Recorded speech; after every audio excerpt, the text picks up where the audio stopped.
শুভ সন্ধ্যা সবাইকে। আরঙ্গ নিউজের পক্ষ থেকে সবাইকে শুভেচ্ছা।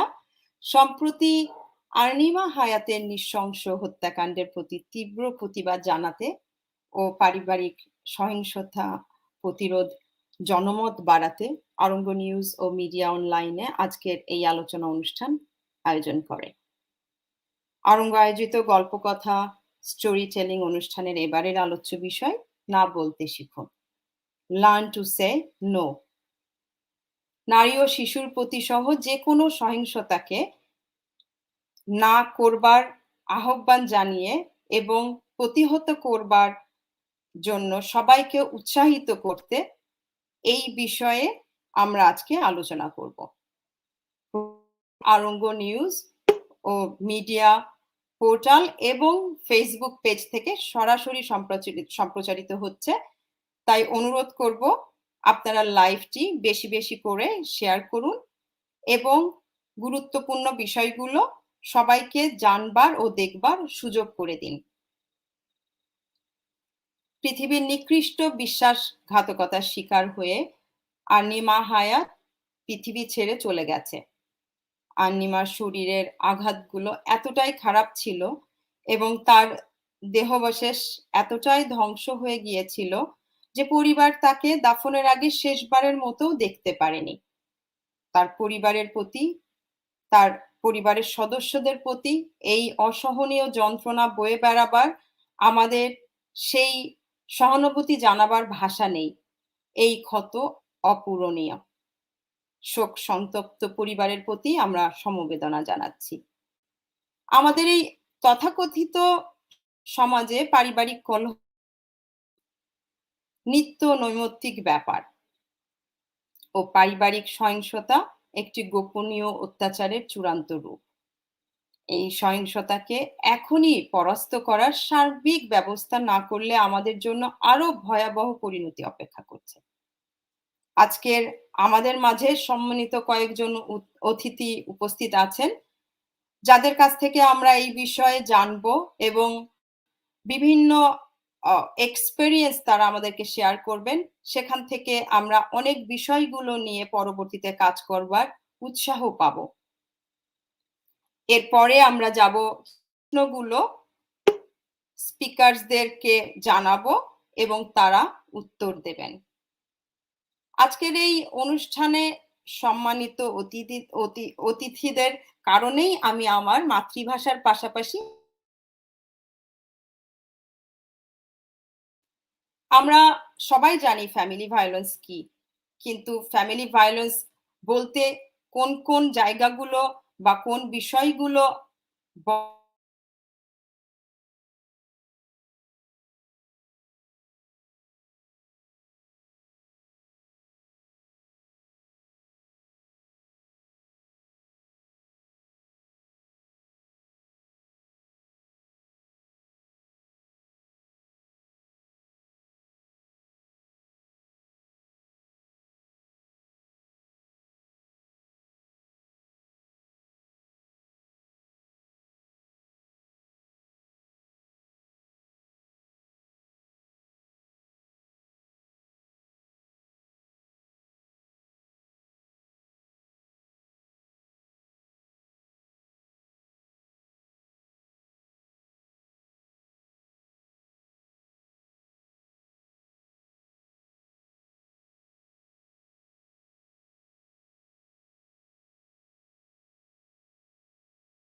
আমি খুবই দুঃখিত। আমাদের আসলে টেকনিক্যাল এরর হচ্ছিল পেছনে।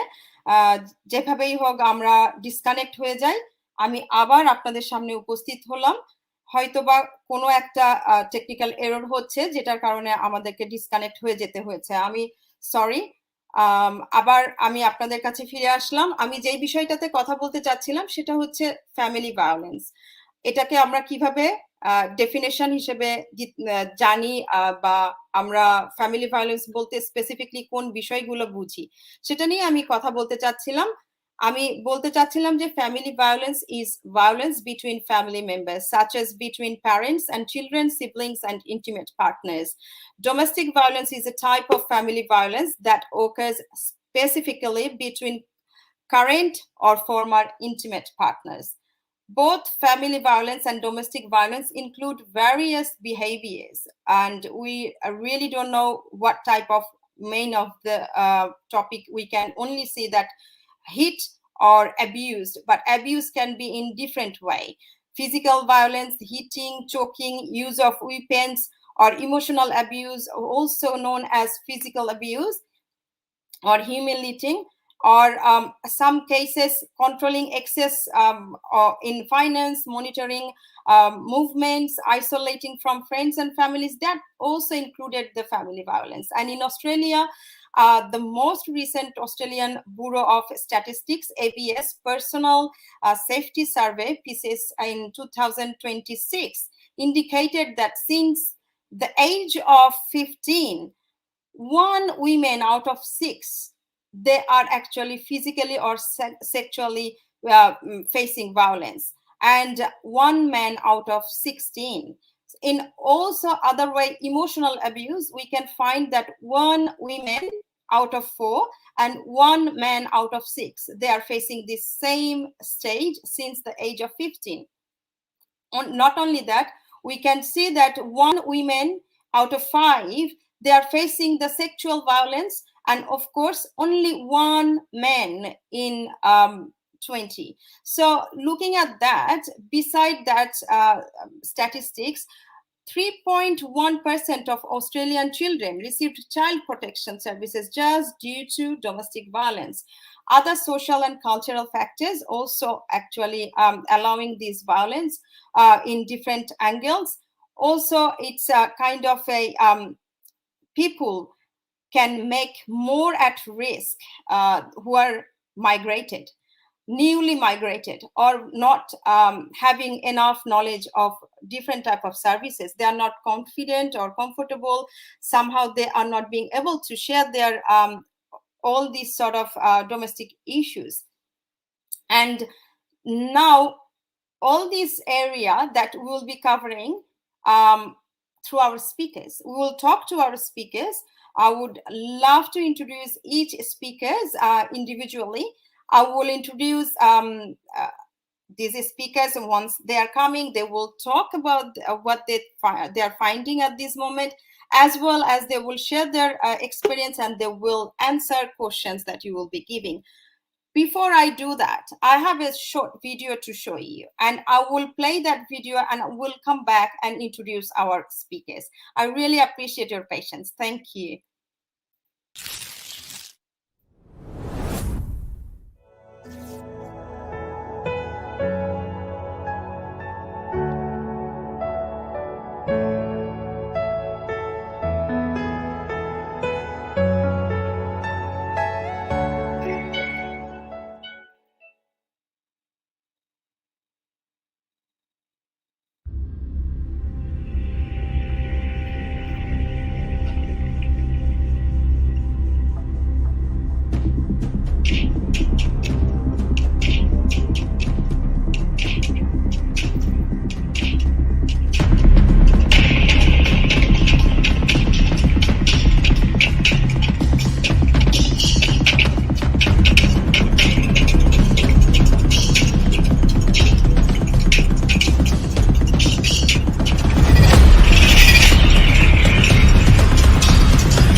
আমি যে ভিডিওটি সম্প্রচার করলাম এখন, সেই ভিডিওটির মাধ্যমে বোঝানো যায় ফ্যামিলি ভায়োলেন্স কি, ডোমেস্টিক ভায়োলেন্স কি, অ্যান্ড প্রত্যেকটা বডি ল্যাঙ্গুয়েজ দিয়েই আমরা বুঝতে পারি যে এইগুলা ভায়োলেন্সের কোন পর্যায়ে পড়ে। আমাদের মাঝে যেসব স্পিকাররা আছেন, আজকে আমি তাদেরকে সবাইকে এখন আমাদের স্ক্রিনে আনবো এবং আমি সবার কাছ থেকে কথাগুলো শুনতে চাই। আপনাদের কোনো কথা বা প্রশ্ন থাকলে সেটিও আমরা তাদের কাছ থেকে জানতে চাই। I would like to welcome and introduce our distinguished guest. I will start with Dr. Fahima Sattar. Fahima is working as a general practitioner since 2009, working in Bochum Hill Medical Dental Clinic in Bochum Hills. Her main field of interest, women and children. She is involved in Bangladesh Medical Society of New South Wales for last 7 years. She is involved in Bangladesh medical community as well as Bangladeshi communities strongly, culturally, and she is also a motivational personality within the community. She is volunteering distressed children and infant international Australia branch over 5 years. Faima is a very much involved culturally within her family and friend circles, as well as she is very active to support any women in need. Her special interest in music and acting is remarkable. She is living with her husband and 2 sons in Kellyville. I will introduce her now. Let's welcome Fahima. Hi, Assalamu Hello. alaikum, and good evening, everyone. I will also, talk in my language like Bengali and definitely with English as well as. Okay. So thank you so much. First of all, first thing is Aliza Ajad Rahman, you know to us as a Tumpa. And thank you, your the news portal, the Arongo, to that give us the opportunity to attend this such a important topics and to discuss with all of us. So that's the thing. Okay, so let's see the other speakers. Thank you. I will. Thank you, Fahima. I will get other speakers and I will come back to you to know more about yourself. Okay? Thank you so much. Thank you. Let's introduce Shahnaz Parveen. Shahnaz is a general practitioner as well, with 21 years of work experience, currently working at Railway Road Medical Center, Quakers Hill, and her special interest is in women's and children as well, and their health, mental health, and she looks after a wide range of culturally diverse population with myriads of health issues. She worked throughout the COVID pandemic period, the most challenging period which affected almost everyone in one way or another. She lives in Sydney with a husband and 2 daughters and very much involved in activities within the community. She is also a poet, a singer, as well as recently she has published her poetry books. So let's introduce Shahnaz. Assalamu alaikum. Assalamu alaikum to the distinguished guests and also the audience. It's a privilege. Thank you so much, sweet sister Eliza Azad Rahman and Arungo, for inviting me to attend this auspicious occasion to discuss a very sensitive issue of domestic and family violence.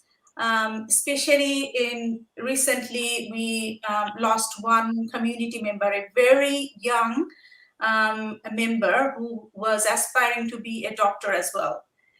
So it totally saddened the whole community, including me.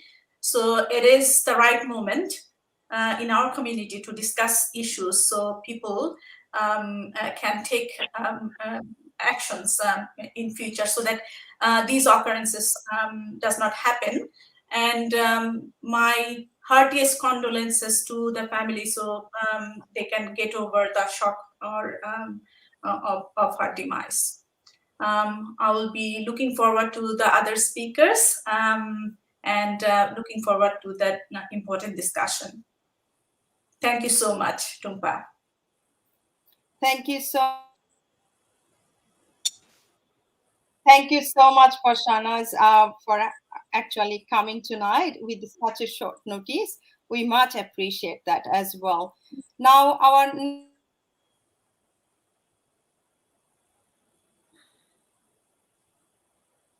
speaker is associate solicitor and has worked in law firms for over 25 years, spending most of those years at Caldwell Martin Cox, working primarily at the practice and the areas she is covering is actually family law and litigation.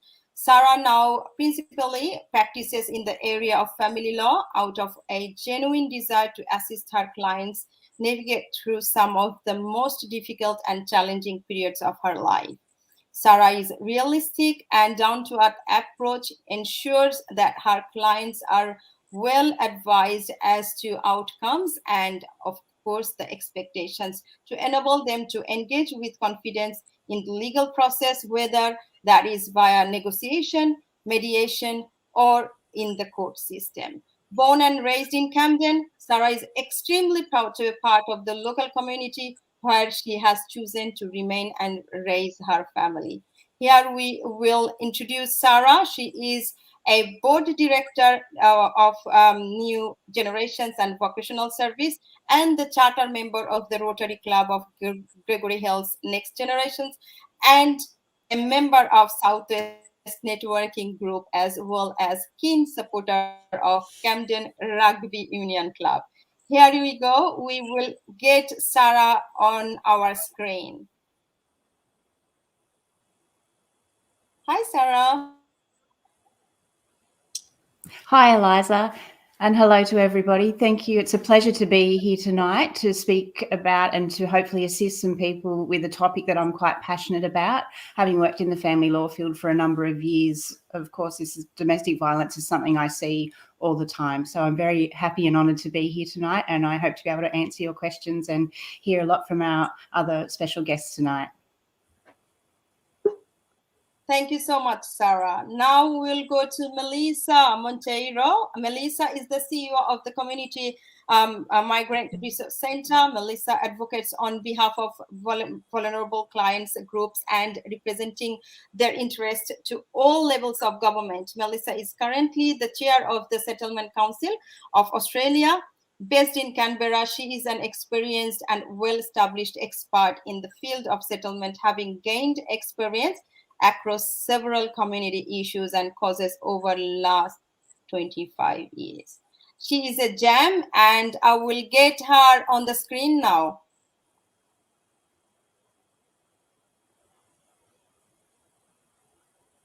Lisa. Hello, Eliza, and good evening to everyone and to all of everybody in the audience as well. Thank you for having me. I am looking forward to this discussion, but I'd really like to start by saying that, first of all, thank you for having me at a time like this when the whole community is grieving for the loss of this young girl.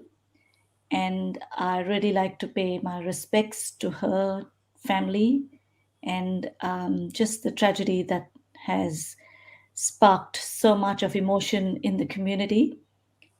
We remember her and may her soul rest in peace. Thank you. Thank you so much, Melissa. I really appreciate your time as well. And I will get next speaker now, Rosemary Karaoke. Rosemary has been honored as an Australia of the Year 2021 local hero. By profession, Rosemary is a multicultural liaison officer of New South Wales Police. Rosemary dedicates her life to helping refugees, migrants, and helping them overcome emotional abuse. It is found that Rosemary is called Big Mama Rosemary in her community. It is because she has made a lot of contributions to volunteering for her African community. What makes her feel so good is when she sees people overcoming abuse and violence and stand up on their own 2 feet and smile.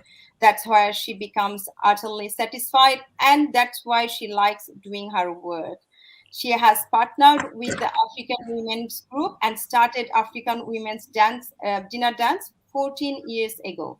And as for Australian of the Year, that act has brought over more than 400 women who attended its annual event. With a documentary subject called Rosemary's Way, the Kenya turned Australian native made it to Australian of the Year, a non-profit Australian government-owned social enterprise. I am honored having Rosemary among us tonight. Let's introduce Rosemary. I think Rosemary is having issue to join.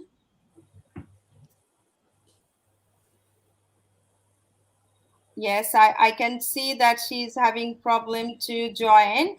We will get her on the screen as soon as she is available. Okay, I can see she was here, but she's having problem. So we'll get her when she is coming again. Now we do have a survivor among us, and she has faced the tough time within 2 years on her arrival in Australia. Here I will introduce Sabrina Barry. She is actually local hero of the Blacktown Council, and she won that award in 2021 for sharing experiences for gender-based violence and promoting gender equity across Blacktown Council. She came to Australia with 6-month-old baby boy with dreams to have a wonderful family in Australia, and she felt the most secure place to live here with the family. And sadly, she completed her LLB, LLM from the University of East London, England, worked as a junior legal assistant in Bangladesh. Still, she had faced the traumatized that later on. Here we introduce her on the screen, Sabrina Barry. Assalamu alaikum and Sabrina. good evening. How are you, Sabrina? Yes, I'm fine. Good evening. আমি ধন্যবাদ জানাচ্ছি সকল স্পিকারসকে and যারা আজকে আমাদের programme দেখছেন তাদের সবাইকে অনেক ধন্যবাদ।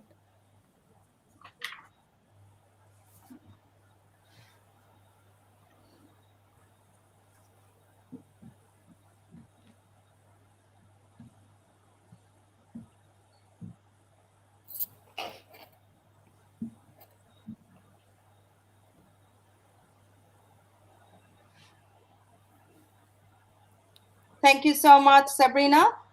I will get Rosemary on the screen now. Rosemary just joined us. I think there is some sort of a technical issue we are facing. I will add Rosemary now.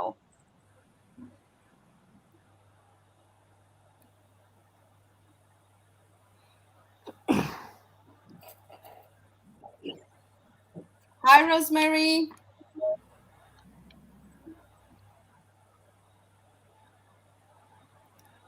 I think it's internet.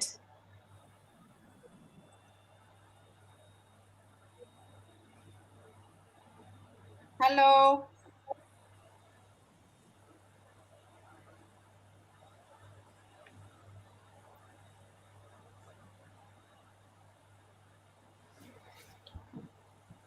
Rosemary.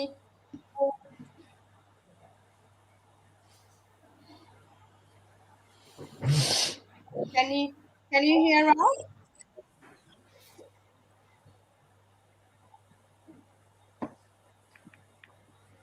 No, she couldn't.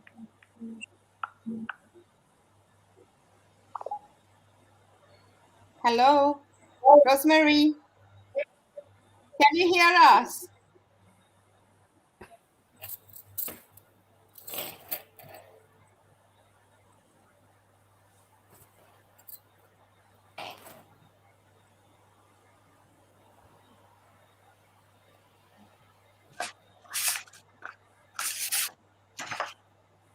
Hello? Sorry, Rosemary, can you hear us?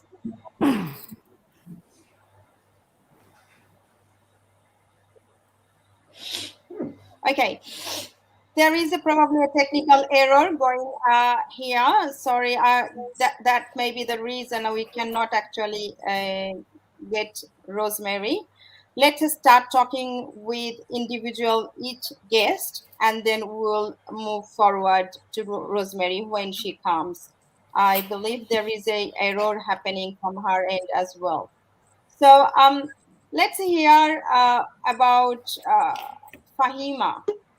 From Fahima, what are the barriers of subcontinent peoples of disclosing domestic violences or talking about their emotions or any crisis, what they are going through within their family life?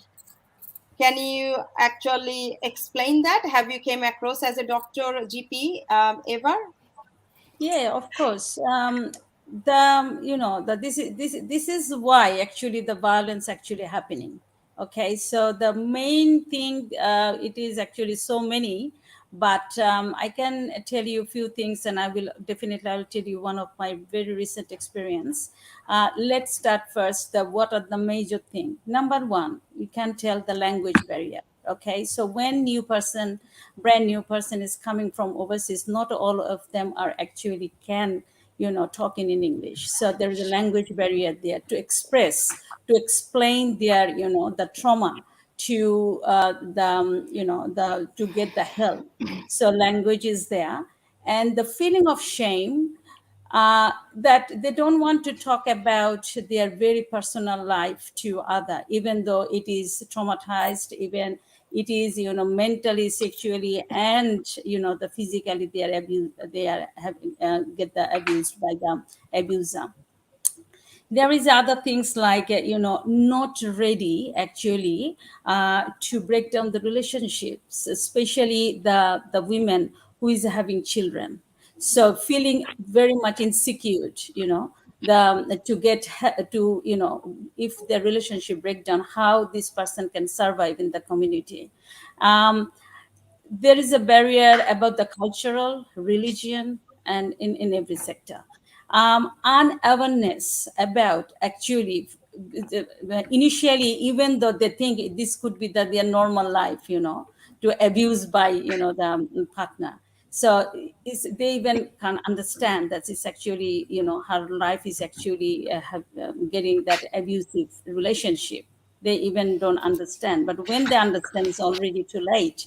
So not only the physical, actually mental abuse, I will tell, that's the more damaging, and this is more aggressive. um, I can tell you the very recently I can tell, the women came to me, and really I can see the faces, upsetting, very much upsetting. And just want to tell, I want a documentation. So it's okay, what sort of documentation? My shoulder is painful. Okay, all right, that's fine. So can you move? And then I just did the initial, the examination, but I didn't open the clothes at that time. And when she told that, no, no, no, I can move everything, but it is something underneath. I was okay. Can you show me your, the wound? Can you show me? And then I saw that it's a really very blunt, the damage plus fingerprint and everything. Then I realized, okay, is it? But she didn't mention first 10 minutes about it. She just want to write down, it is my shoulder is painful, my having this and that. And I was preparing to do some investigations. The shoulder pain is so common, tearing of the tendons and this and that. But see what came up. As soon as I saw there is a damage, and then I digging, so why you want to just do medical certificate about it? Then she just told that, okay, it happened 4 days back. Then she told, yes, I don't want to put it anywhere else, but I just to write down in your notes. Okay, I'm doing that. But did you invoke the police? I did, but I let him out. I'm so surprised. So on the bail, that person let out because of she has 2 years old. Nobody is there to look after the 2 years old. So she just let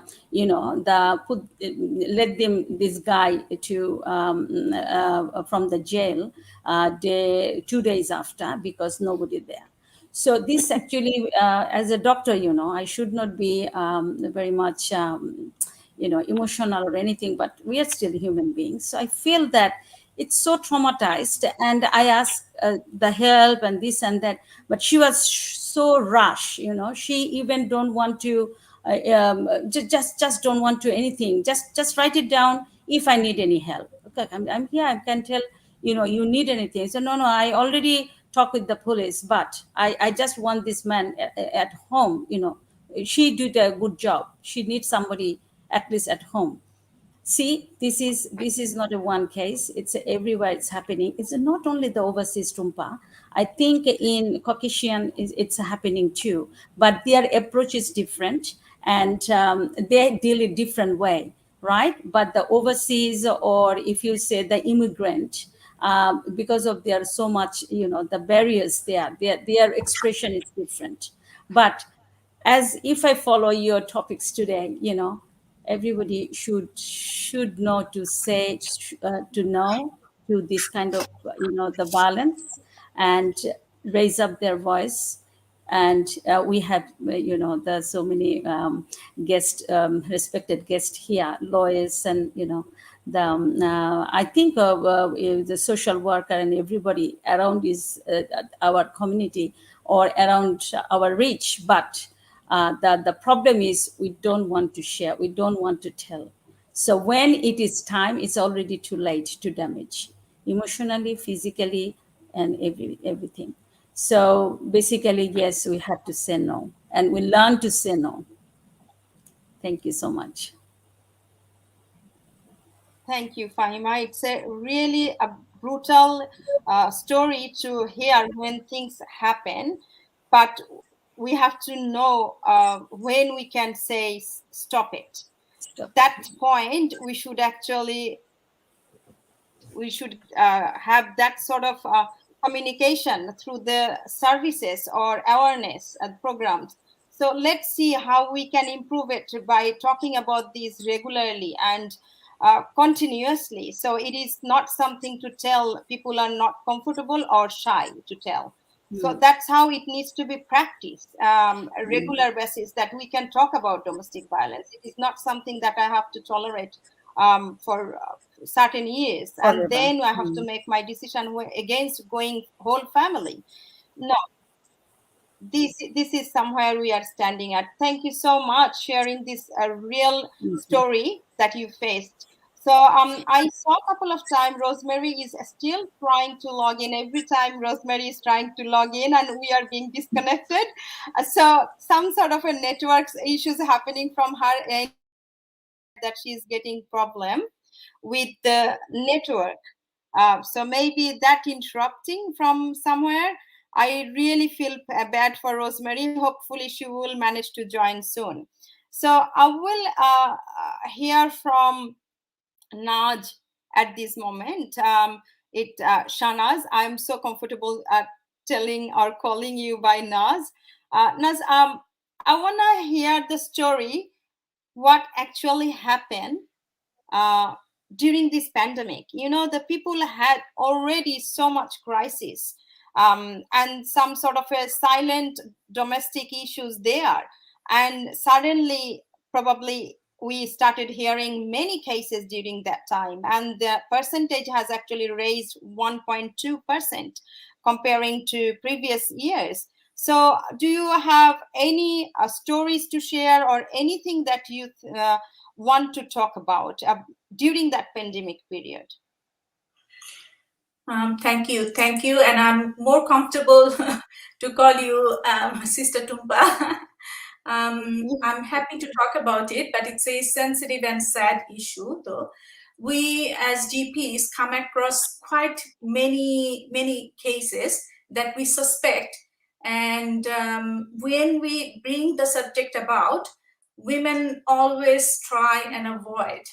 And they do not either want to let their extended friends and family to know, also not to press charges. They don't want to go to police. It's not only in our community, I have come across the Caucasian patients. I'll tell you one of their stories. But you asked me, to talk about domestic and family violence, and especially in the COVID time, why the numbers has increased, and not only the numbers, the severity of the violence has increased as well.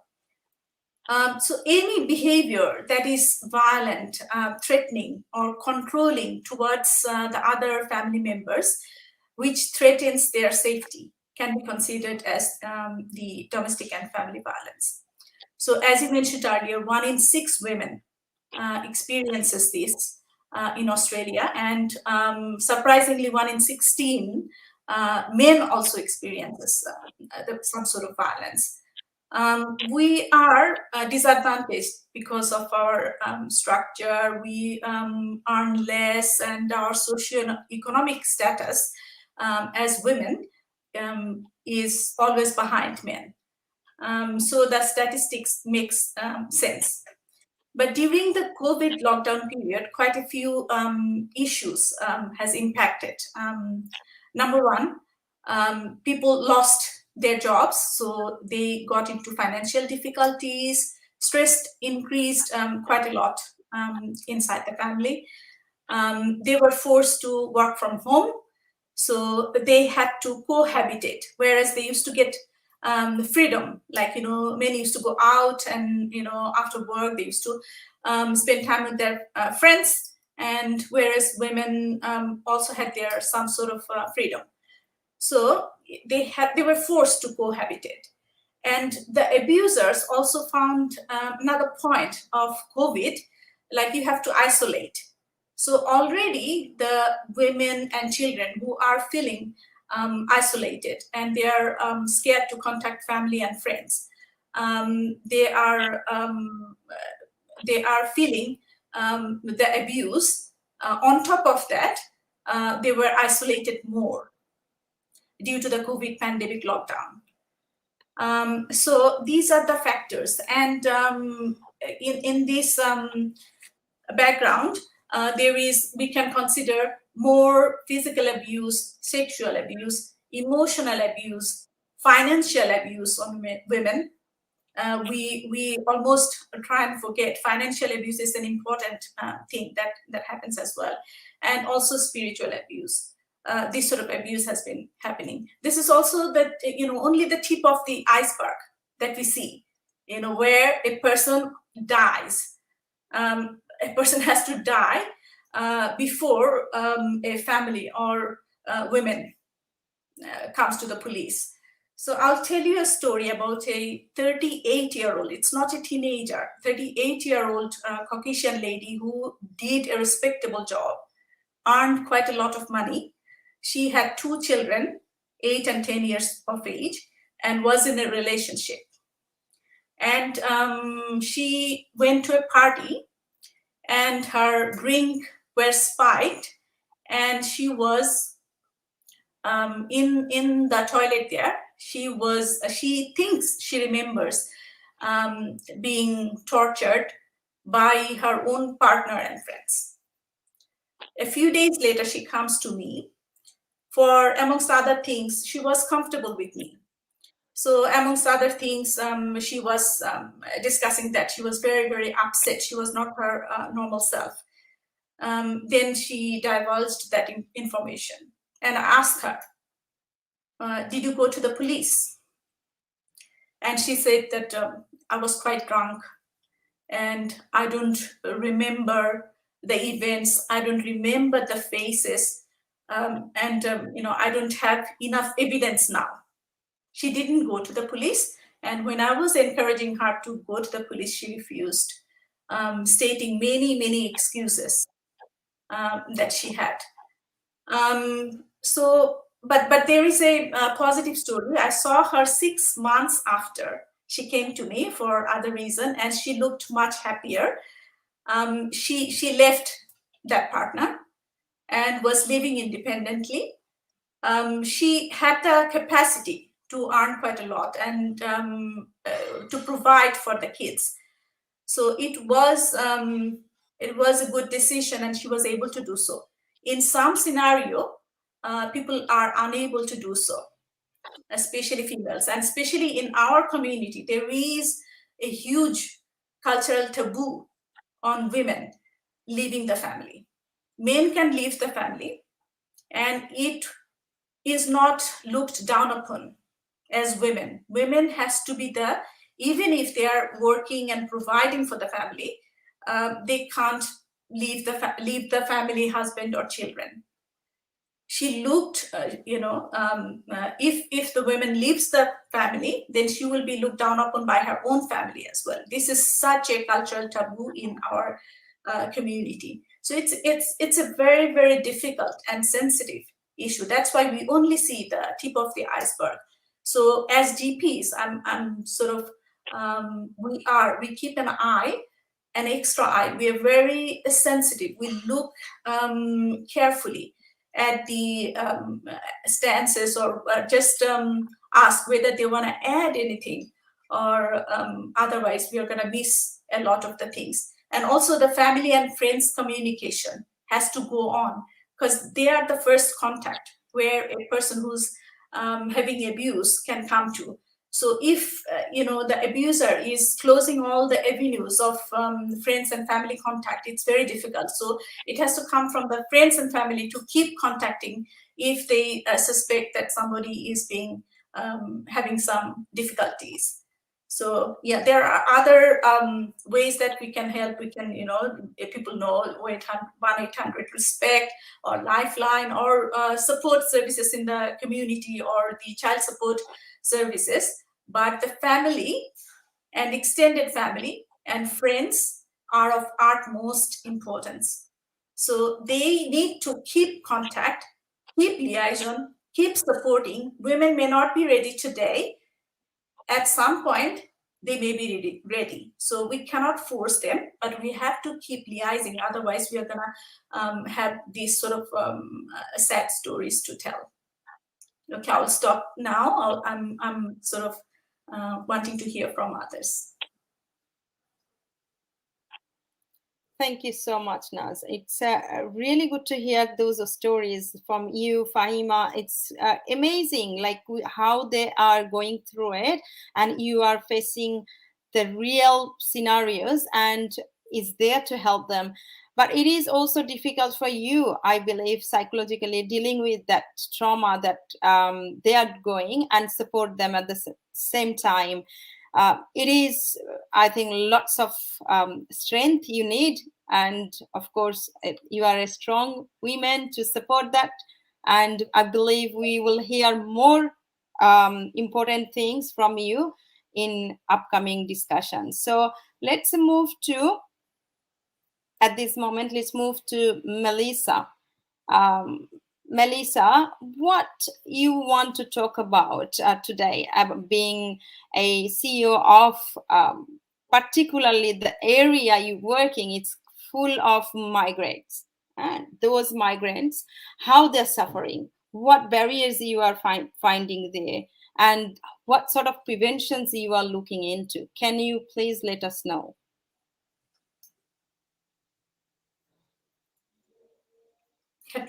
You're on mute, Melissa, sorry. Yes. Okay. Yeah. Now we Sorry can about hear that. you. Yes. You can? Okay. That's okay. Okay. Good evening, everyone. Once again, I know my time is very short and limited, but I'd like to talk about 2 or 3 different things today. I won't go into the causes, because I agree with all of the previous speakers about the language barriers, the shame, the fear, the status, the cultural, religious, etc., etc. So, can I just say that I'd like to talk, Eliza, more today about what the initiative that I have taken about 2.5 years ago, even before COVID could start that year, when I am the CEO of a medium sized organization called the Community Migrant Resource Center. And for very many years, I have been working with women. And it was only till about, say, 3 years ago that it really struck me how women from the Indian and the Indian subcontinent, which includes, all of the communities, including Bangladeshi, Sri Lankan, etc., Indian women are facing huge issues as we've just outlined. So I was just thinking, and I brought together a group of 12 to 15 women professionals to join me, and we set up what we call the Indian Women Empower. Today, I want to talk about help is available, where to go. Yes, I agree with all of the speakers, it must stop. But what I feel is compounding this whole situation is this is a time where we are in Australia. Women in Australia are, as you can see, the stats, and we've said, one woman losing her life every week.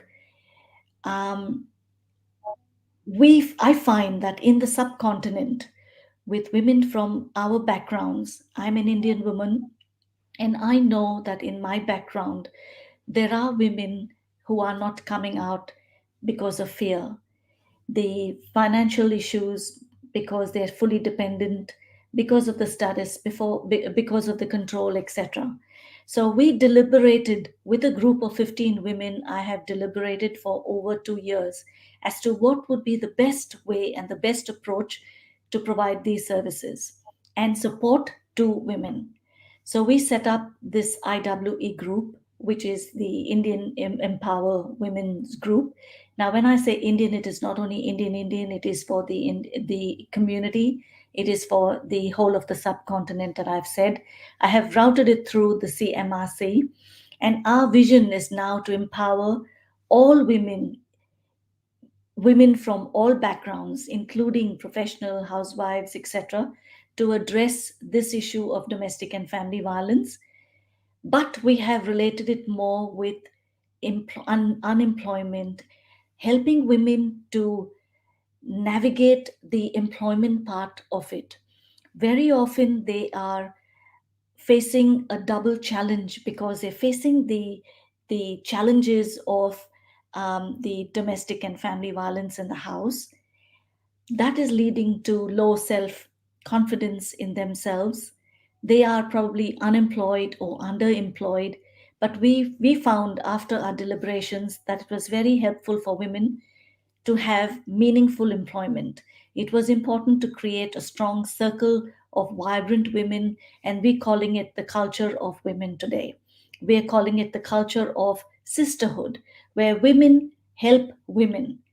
And women help women to create strong, vibrant women and families by reducing this family inequality and strengthening the relationships in the family. I agree with all the previous speakers. I am talking more from a point of view of addressing the issue, what can be done. As GPs, it is really very, very great to hear what you said, doctor, you just said that you're on the lookout, you're keeping an eye out.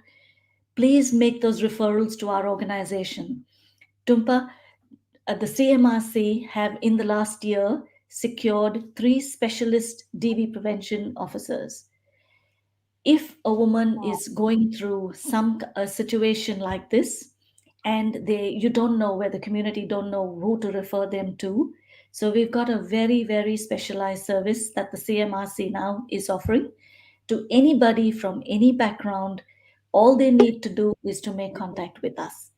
So, like I said, I don't want to go into the details and repeat, the causes of domestic violence, but I think it's important to talk about how we can now help them to have safety in their homes, how we can change and lift this unequal relationship.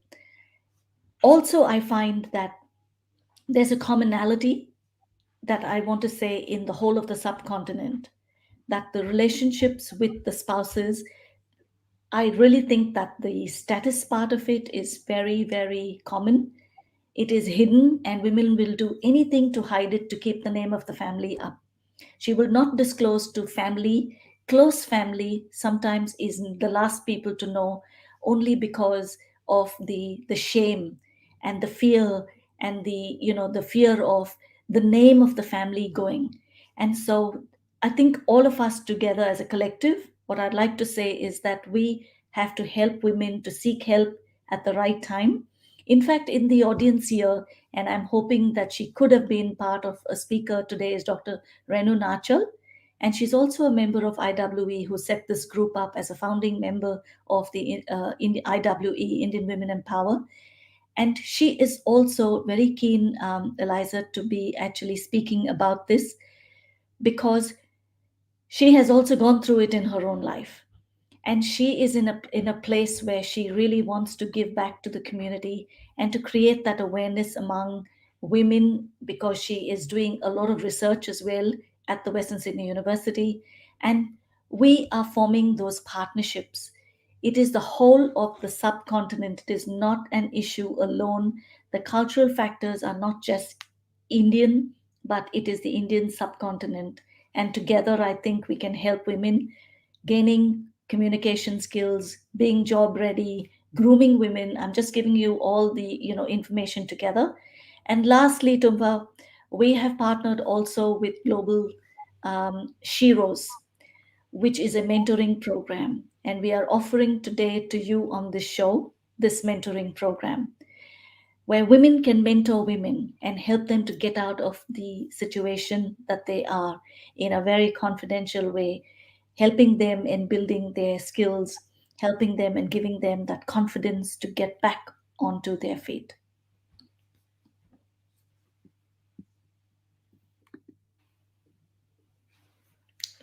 Have I frozen? Can you hear me? Yeah. Eliza, you are frozen. Okay. Can you, if you can put it up there, or I'll leave my details there for women to make contact with the Community Migrant Resource Center. We're a not-for-profit organization based in Parramatta, and we're a medium-sized organization with about 150 staff and contractors. We provide settlement and settlement services to newly arrived migrants and refugees. Today, I spoke about IWE because that is the topic that you asked me to speak more about, which is more relevant to women that will be listening to the show. So if women are out there who are fearing their life, if they need help, like Rosemary, it was a sad thing that she couldn't join in. I hope she can pick up the phone, or maybe you can get Rosemary and Dr. Renu Nachal in the next time, because they'll really have something valuable to add. Rosemary Yes. is sad. She's constantly saying that I am missing the whole part.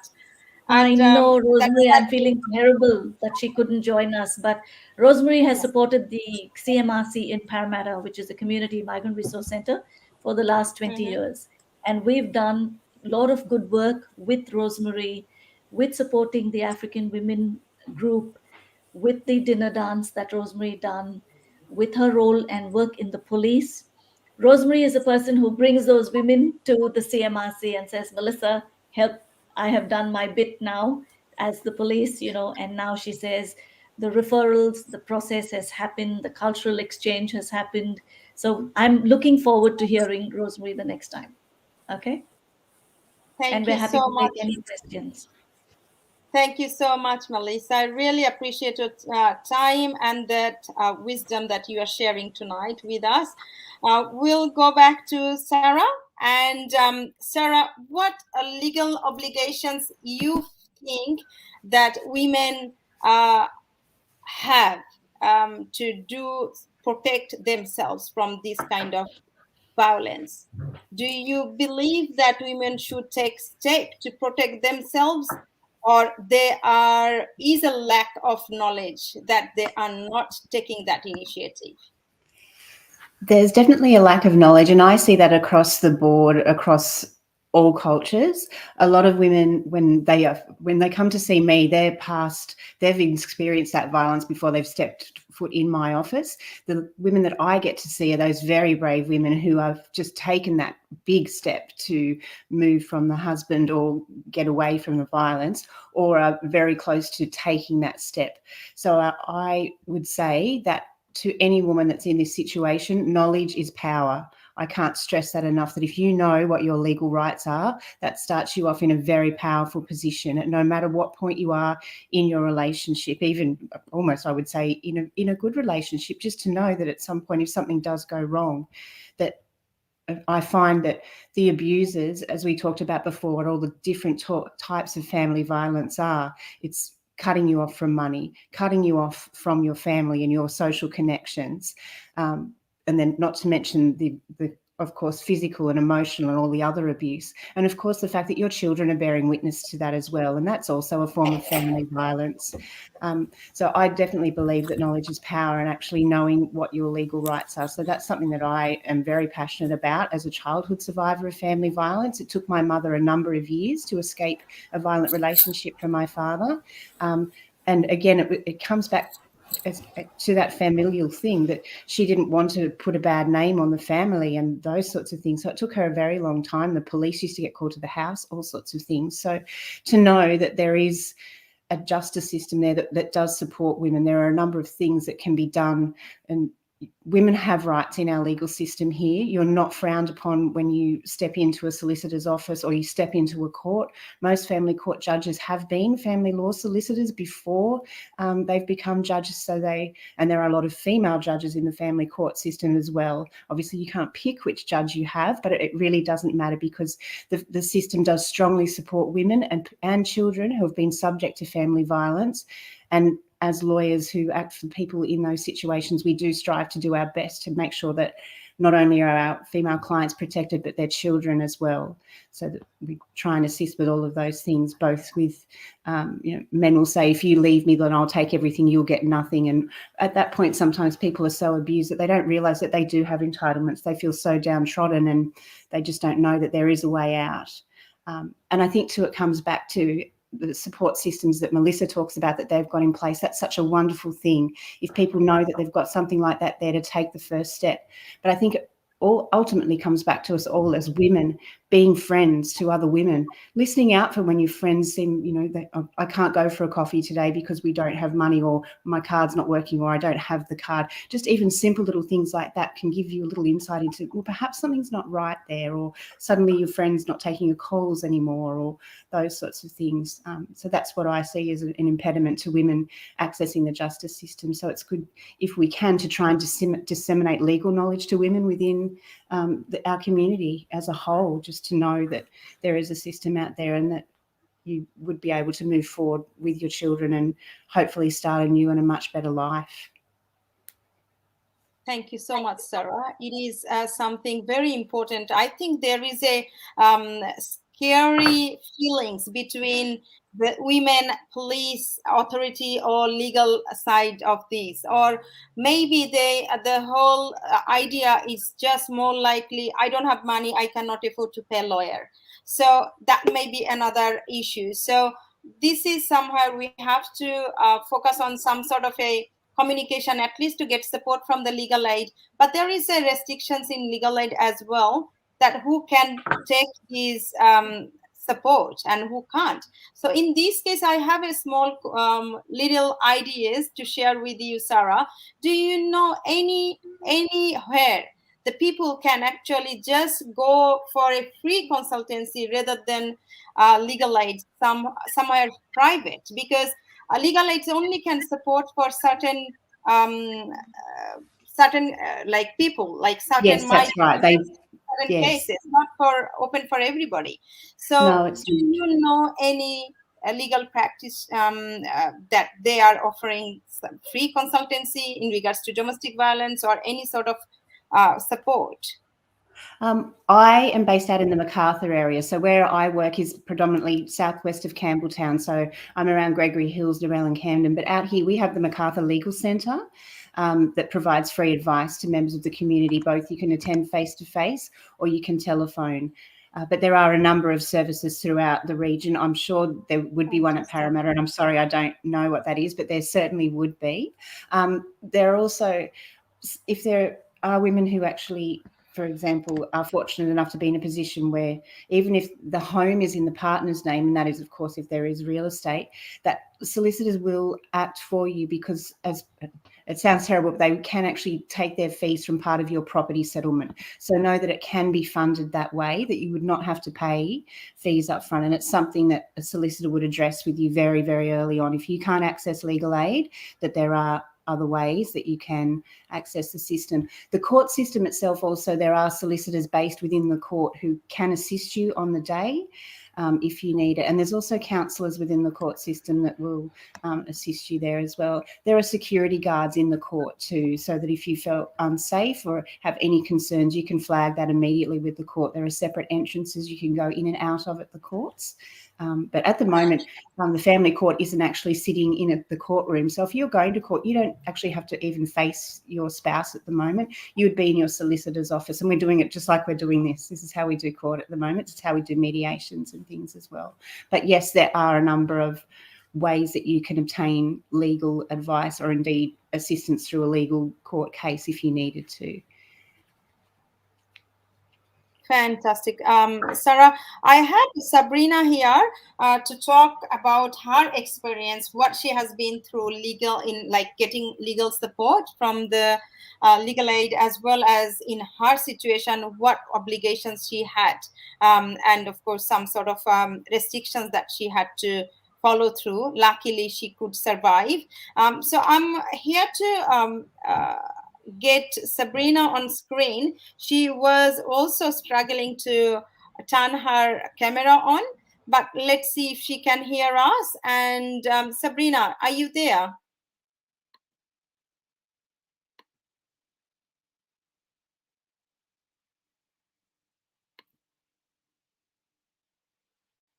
Sabrina, you need to unmute yourself.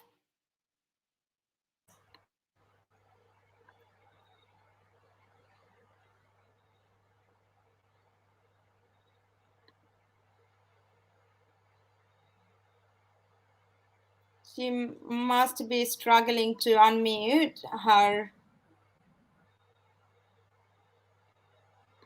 We have noticed that many times Rosemary tried to get in. Every time she was entering, there was an issue. I feel really bad that not having her today. She was the one who could talk about that more in detail, as in her personal life, as well as the experience going through with the community at this moment. She's supporting I think, quite good number of domestic violence victims that she's looking after. So I will get Q&A session now to get two of our audience who are waiting to discuss or ask some questions to our speaker, as well as want to share about their thoughts about this program and their experience in their personal life. So I will get Renu Nacho on the screen now.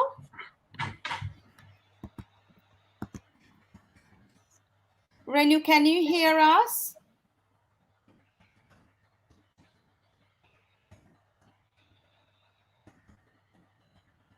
Hi, Renu. It's still you need to unmute, and now I can probably be able to hear you. Can you hear us? Fantastic, but we cannot hear you.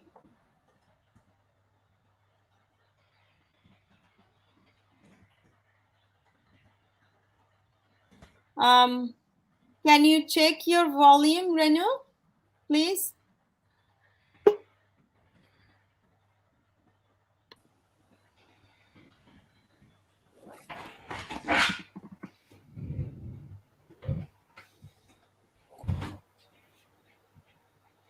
Go on, you bet. Go on. All right, we'll come back to Renu a bit later because she's probably having some issues with her microphone. Oh, there she is. Let's go to Sabrina. and hear her story. Sabrina, can you hear us now?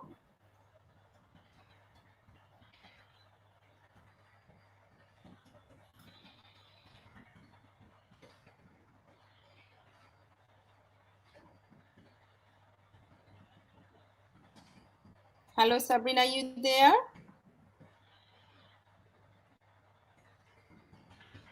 I think she's having difficulties talking as well.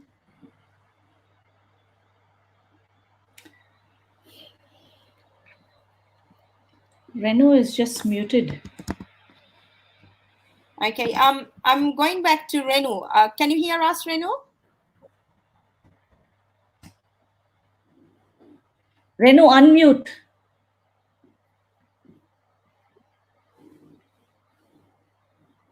She's unmute from, I can see there. Okay, let's try with Chitra.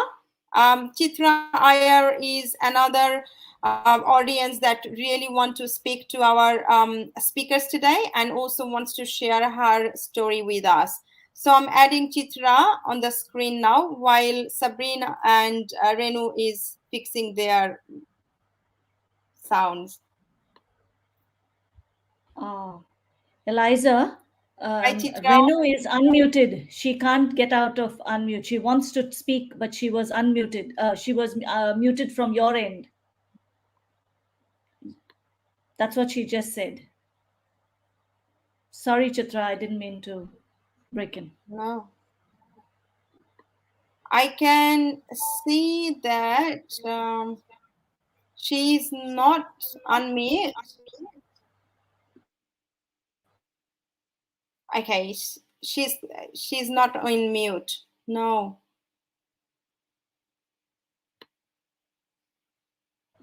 Carry on, Eliza. Thank you so much. All right. Can you hear me? Chitra, you need to unmute it from your end because it is not from my end though. I would request you to then come back and join if you can, please, Chitra. Thank you so much. Eliza, I had sent the same link to Chitra and Renu. Maybe that's why they can't join in. They're saying yes, both of them. So maybe they can't ask questions. But Renu has put up her question there, Eliza. She said, I wanted to ask, as mandatory reporters, what steps have the GPs taken to report matters to the police? Fantastic. That is by Dr. Renu Nachal to the doctors here.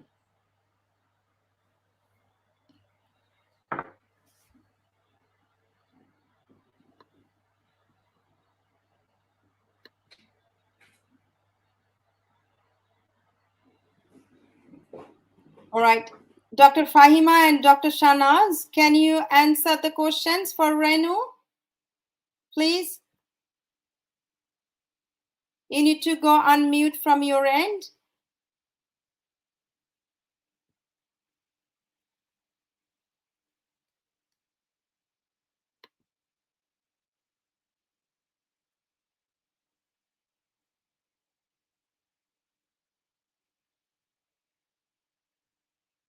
Can you hear me? Very strange.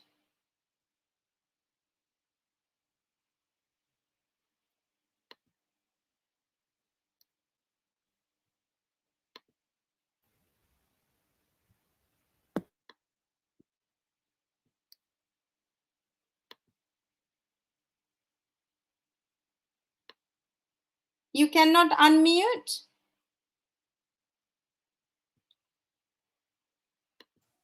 Can you hear me? Can you hear me now? Okay. I can hear you. Hello, Renu Achal. It's nice to see you. Nice to see you, Chitra, as well. So it depends on the type of the domestic violence that the women and children are experiencing. In cases of life-threatening situations, or we obviously seeing evidence, then of course we have to contact to the protection services, especially with the child protection services. We contact immediately with any sort of signs or suspicions that we sort of directly cannot diagnose, and there is no recognition from the family. Then we refer to the child protection agencies to take on board and then investigate further. In other case scenarios where there is, we feel that there is depression and anxiety, the women seems to suffering from the emotional part of the abuse, or maybe physical, that there is no evidence when they are presenting to us. We keep them as regular patients, follow them up closely to make liaison with them. So at some stage, they might come up with the stories that they are suffering from, and then take it from there. Whether they need family support, whether they need to be referred to the women's refuge. I have seen one lady in Bangladeshi community who was suffering emotional abuse for a number of years, probably 11, 12 years, as I remember. And she couldn't leave the family. At last, she decided to leave the family, but she was scared of threats from the husband. So in that case, she was taken out of her house without letting the husband know. So it was done by the Women's Refuge. They provided her with temporary accommodation, helped her to find accommodation, provided her with legal support. Although the husband was rich enough, had a big house, and he needed all those support because of the threat that she felt on herself. So she went to Women's Refuge and then got the counselors to have psychological counseling, and she had security as well to go to the court. So it depends on how they are presenting, and then we take on board and try and support as much as possible. Thank you. And I don't know whether Dr. Fahima Sattar wants to add anything.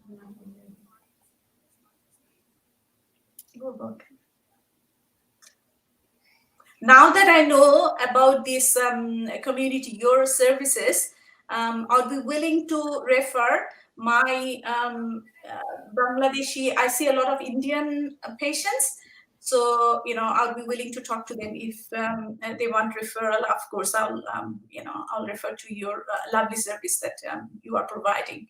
Thank you so much for providing that service for our women.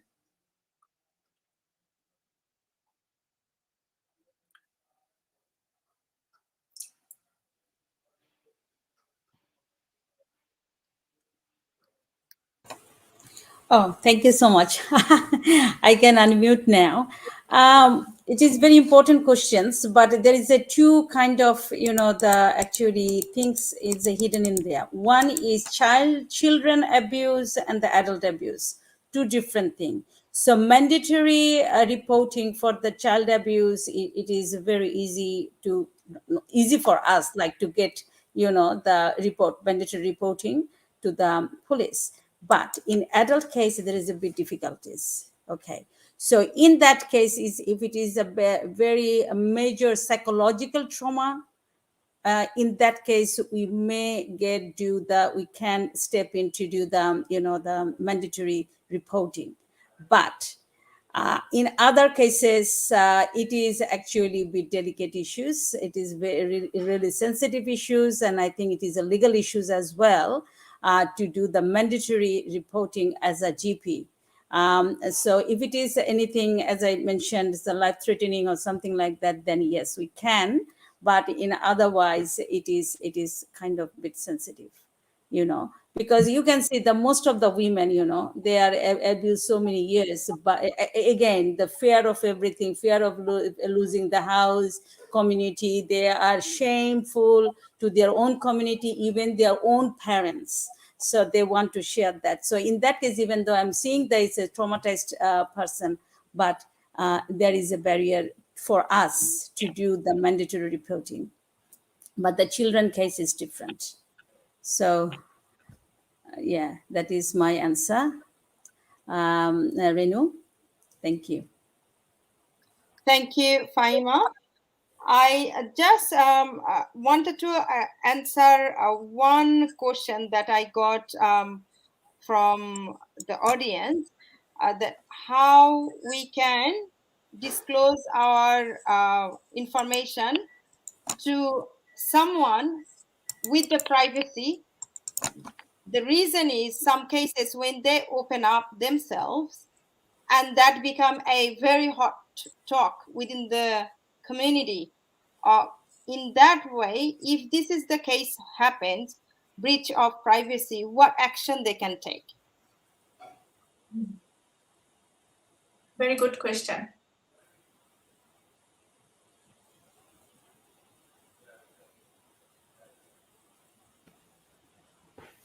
Who would like to give that Sorry, answer? I can start if you like. There aren't actually any privacy laws in Australia, and particularly in New South Wales, and it's a real problem that we find with these cases, and they are quite sensitive. Word gets out among the family and the community and things like that. Unfortunately, really the only time that we can do it, we can have a long way down the path in the family court, a court orders restraining other members of the family from speaking about things to the children and or in front of the children. However, if someone was doing something in what we call the public domain, so for example, putting things on Facebook and disseminating information that way, then there certainly are avenues to shut that down.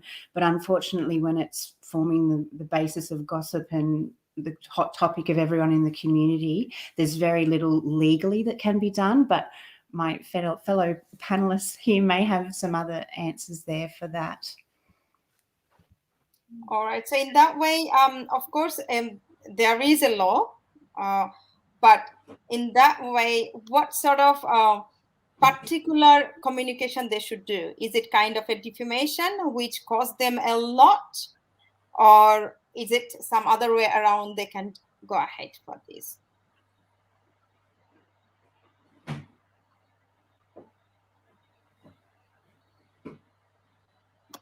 Do you have any answer, Sarah? Sorry, I'm having trouble with the mute. Did you just ask if about defamation? Was that your question? Or some other way around, they can also take this legal action against the person? No, there's not really that I'm aware of. As I said, because there are very, very limited privacy laws in New South Wales and even in Australia particularly. It's a bit different to say somewhere like America where they love to litigate everything. I do think that it is a real issue in family law matters, and particularly within certain communities where it becomes such a problem. But at this point, unfortunately, there are no real legal avenues that can be taken other than certain injunctions that you could take through the family court. That's to my knowledge. And the last questions that, sorry, Melissa, keep going. I just wanted to add, I just think that women can seek help from non-community members. Very often women don't, because of disclosure, and they know how word of mouth spreads in the community.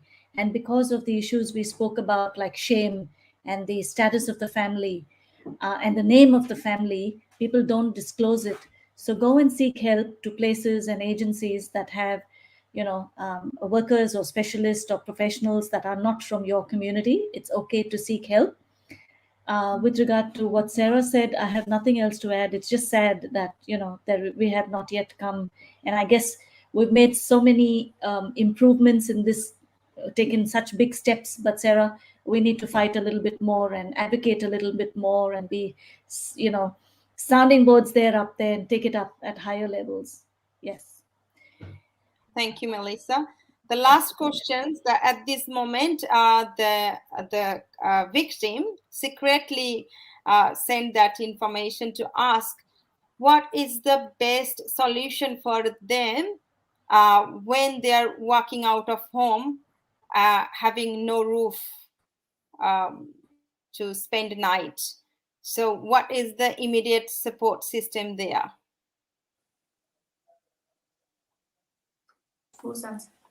I think this is they can actually seek the support from the social worker. That's the first thing we usually we saw in when we work in the hospital.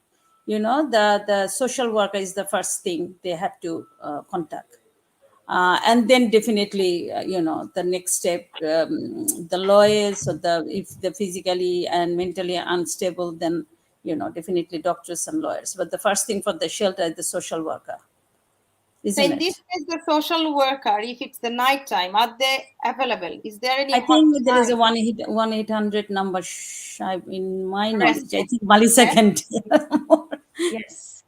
So I'll just say two things now. For women that are in immediate danger, and yes, it is good, and go through the 1-800 number, and help can be provided. Whether it is also the police for immediate help and support. But very often we find that women will not even resort to that because of the fear.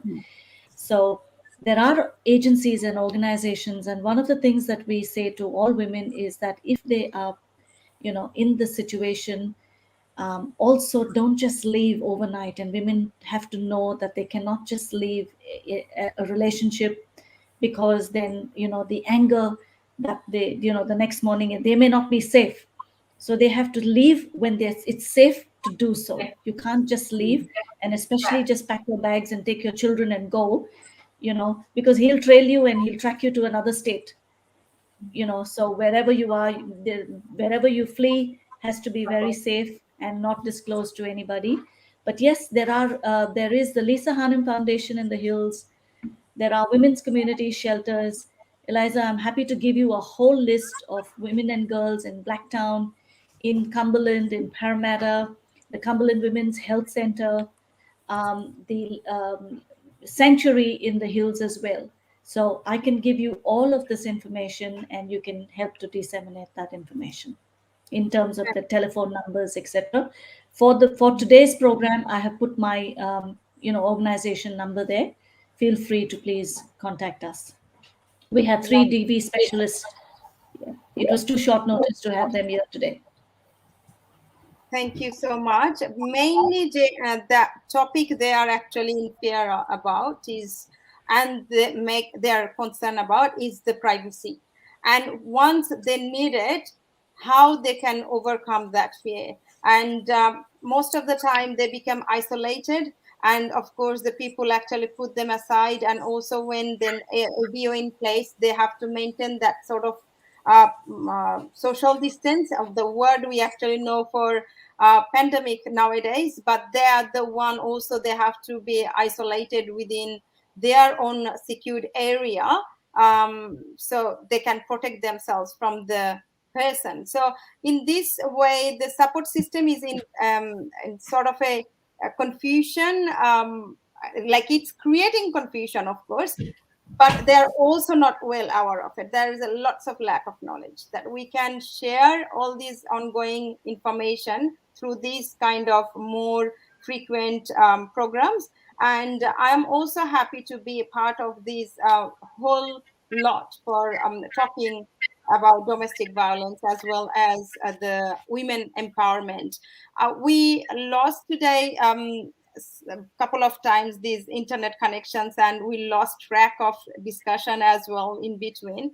But whatever we have achieved out of this huge discussion is we can overcome all these issues if we open up ourselves as well. Like we also notify the community that we are here to help you. The doctors, they are there to not to just give consultancy because of your health purposes. They can also help you with your mental state and be the best place and best support for your any sort of abusive relationship.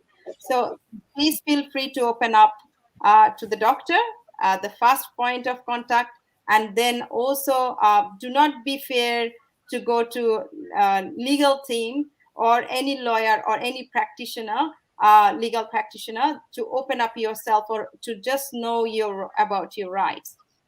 And looking at the support system that we have, Melissa told us, that is kind of a support system sitting there over 20 years that most of the community people don't know. And if we also promote our service widely within our community, and of course become a big, huge group from all subcontinent groups, then we can provide this service across the whole community. And Australia will not suffer like this. Australia will not come as a headline losing young women like this. And it is happening so frequently every now and then, and it's increasing. And I would really love to hear from Rosemary and Sabrina both tonight. Unfortunately, both of them are not available now. Rosemary just sent apologies and also committed that she will be coming back and she will talk about that in our next program. So definitely today is not the last program about this domestic violence, that I can assure. And we will get it sorted in different way. The technical error, if there is coming anything that we have to sort it out in advance, we'll do so. But the main focus is within that such a short notice. I was really privileged having Melissa, Rosemary, Renu, Sarah, Dr. Naj, Dr. Fahima, Chitra, as well as Sabrina. It was just a phone call, and everyone actually left their own other commitments and joined this event. So this is a great honor. And I also would like to let you know that we are going to do a vigil for the victims who lost their lives. We are actually organizing this candlelight vigil in February on next Friday, 18th. So the time has given at 7 o'clock. We will notify to our Facebook page as well as to our portal. I would invite everyone to join and just let's stand together.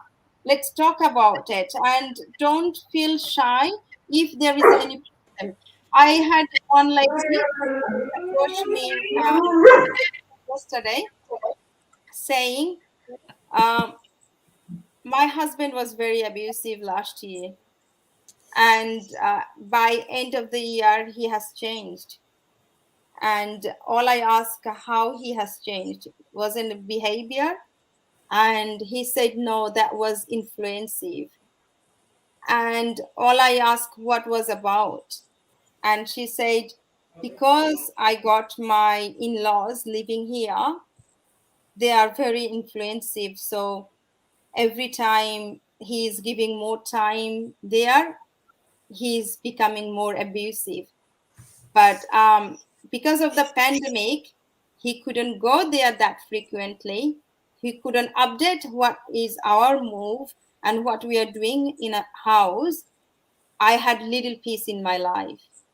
So considering pandemic, in some cases, it was a huge stress for the community, huge stress for the personal life. Other way around, some people had a positive side of that as well. They actually found their good relationship having each other's company peacefully without interruptions. So please help us when we need, even being a Eliza or being a Arungo representative. I would be always seek help, and please be there. And I have also shared my contact to contact me anytime here, as well as I will promote all your services, of course, your contacts if to contact you guys. So we are actually came almost end of the program, and I felt privileged having you, each of you, very valuable community members and professionals tonight. I'm honored and I really thank you heartily. And I will invite you again in upcoming programs. I believe you will join. Eliza, can I just say one word?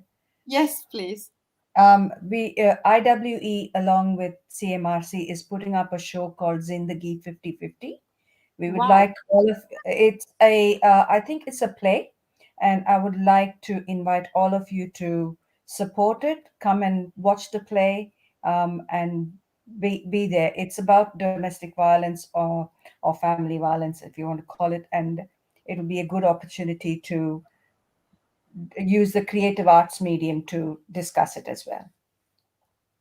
Fantastic, Melissa. And I can see that Chitra probably tried to say something before we go. Yeah, that's what I just said. It was me. That's it. Thank you so much. Renu? Again, Renu, so at the sorry, bottom of Renu, your- we cannot still hear you. Thank you. We Bye-bye, got everybody. that. Thank We you. got Lovely that to meet sign you all. language. Please share your details Thank with you. Eliza so we can be Yes, in touch. we need to sort of keep communicating, keep propagating the information that Yes. to the women Yes. in need. That's the most important thing, the take-home message for me, that the information has to be given to the women so that once they need, they can use that information. Thank bye-bye, you so everybody. much. I will Thank you, just quickly Doctor. share some Bye-bye, important Eliza. contact details. Please. Thank Eliza, you so give us much. all their details, If you please. ever If you need can give help us for any domestic violence counseling service, 24 hours hotline, that's 1800 respect. So all you need to remember, 1800 and respect. That's the number you need to call, 1-800-737-732. So another emergency contact number, 24 hours emergency accommodation helpline, which we got that inquiry before. The accommodation helpline is 1-800-800-588. If you ever need any accommodation, they are open 24 hours. You need to report here, 1-800-800-588. And of course, for any home helpline for being safe or being unsafe, anything that you wish to share about your home, contact 1-800-633-937. Some people feel unsafe in home, just being alone. You can also contact there and find out the solution. And we do have some kids helpline for young people, and they are under age as well as between 5 to 25 age group. You can contact 1-800-551-800. The number is for the kids helpline, 1-800-551-800. And just don't go alone. Please, please, please reach out for help. And our lifeline helpline is 131114. They are always there to help you. And we are here as a community. Add us in Facebook, and we will be always supporting you. Thanks again, everyone, for joining and watching us tonight. Thank you. Thank you. Bye-bye.